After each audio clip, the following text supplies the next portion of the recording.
വയനാട്ടിൽ ഉരുൾപൊട്ടൽ ദുരന്തമുണ്ടായ ദിവസം ഒരു തരത്തിലുള്ള മുന്നറിയിപ്പും ലഭിച്ചിരുന്നില്ല എന്ന് പ്രദേശവാസി അലവി 500ഓളം പേരെ ഇനിയും കണ്ടെത്താനുണ്ട് എന്ന് അദ്ദേഹം പറയുന്നു. വിവിധ സംസ്ഥാനങ്ങളിൽ നിന്നെത്തിയ തോട്ടം തൊഴിലാളികളെക്കുറിച്ച് കൃത്യമായ കണക്ക് ആരുടെയും കയ്യിലില്ല എന്നും അലവി പറഞ്ഞു.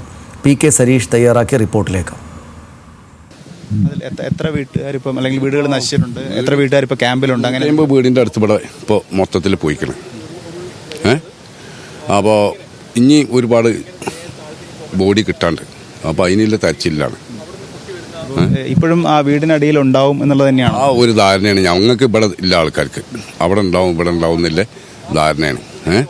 ഇതുവരെ ഇവിടുന്ന് ബോഡി ഫുള്ളായി തിരഞ്ഞു കിട്ടിയില്ല. ഇവിടുന്ന് നിൻ്റെ എളാപ്പി മക്കളും ഇവിടുന്ന് 11 ആൾ പോയതാണ്. അതിന് 3 ആളെ രക്ഷപ്പെട്ടി കിട്ടിയിട്ടുള്ളൂ. അതിന് ഇനി 5 ആളെയും കൂടി ഇവിടുന്ന് കിട്ടാണ്ട്. അത് ഇവിടെയാണോ എവിടെയെന്ന് നമുക്കറിയില്ല. അതാണ് സത്യം. ഇത് ഞാനും ഇതിൻ്റെ ഇടയിൽ പോകേണ്ട ആളാണ്. ഞാൻ പുരയിൽ നിന്ന് വന്നിട്ട് ഇവിടെ നിൽക്കാനുള്ള തീരുമാനമായിരുന്നു. അപ്പോൾ മോൻ വന്ന് കച്ചറ ഉണ്ടാക്കിയതുകൊണ്ട് ഞാൻ അവിടെ തന്നെ നിന്നു. അതുകൊണ്ട് ഇന്ത്യയും പെണ്ണുങ്ങളും ജീവൻ ബാക്കി കിട്ടിയതാണ്. ചേട്ടൻ്റെ കുടുംബത്തിൽ 11 പേരാണ്. 11 അല്ല, എൻ്റെ വീട്ടിൽ പിന്നെ പുഞ്ചിരിമട്ടത്തുനിന്ന് ഒരു 10-15 ആൾ വേറെ ഉണ്ട്. പിന്നെ വേറെ മൊത്തത്തിൽ അവിടെ ഒരു 10-40 ആൾ അവിടുന്ന് നമ്മളെ ബന്ധുക്കാരനുണ്ട്.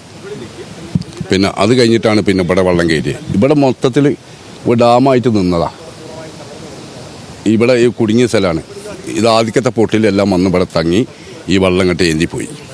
വെള്ളം ഏന്തി പോയിട്ട് പിന്നെ രണ്ടാമത്തെ പൊട്ട് വന്നപ്പോൾ ഒന്നായിട്ട് പൊട്ടി തെറിച്ചിട്ടാണ് ചൂരമല മൊത്തം പോയത്. കണ്ടമല ആളുണ്ട്, ഈ 100-150 ആളൊന്നുമല്ല. കാരണം ഒരു 1500 ആൾ അടുത്തുണ്ട്.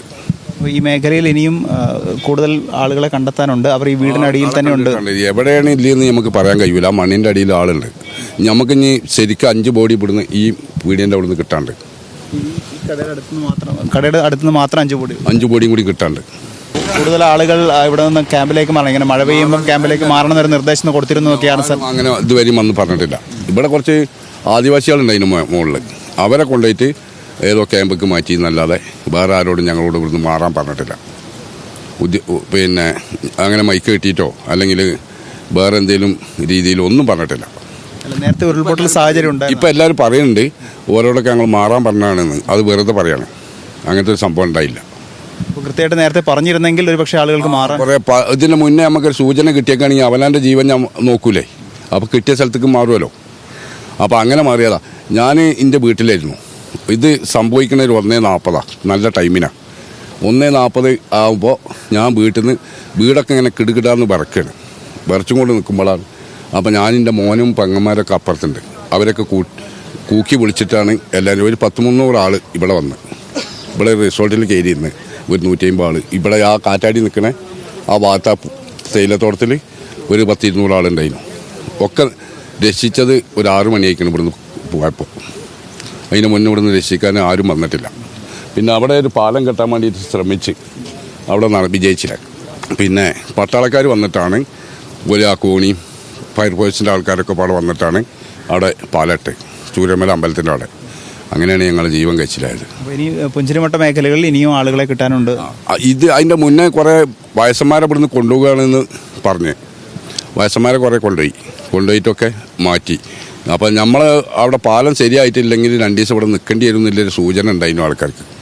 അത് ആൾക്കാർക്ക് അറിഞ്ഞില്ല. ആൾക്കാർ അറിഞ്ഞിട്ടുണ്ടെങ്കിൽ കുറേ ആൾക്കാർ അപ്പം തന്നെ മരിച്ചിട്ടുണ്ടാവും.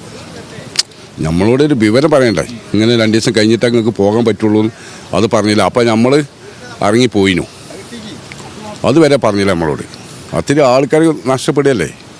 ഇവിടെ തന്നെ ഇപ്പോൾ ഒരു 10-500 ആളെ അടുത്ത് ഇവിടെ പോയി.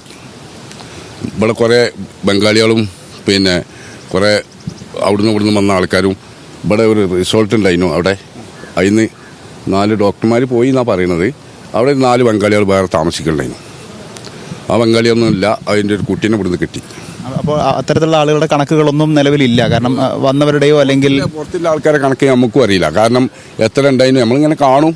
ഈ തേയിലത്തോട്ടത്തിൽ പണിക്ക് പോകുന്ന ആൾക്കാരെ അത് എത്ര ആളുണ്ടായിരുന്നു നമുക്കറിയില്ല. അത്രയും ആളുണ്ടായിരുന്നു ഇവിടെ. ഇത് നല്ലൊരു സിറ്റി ആയിരുന്നു.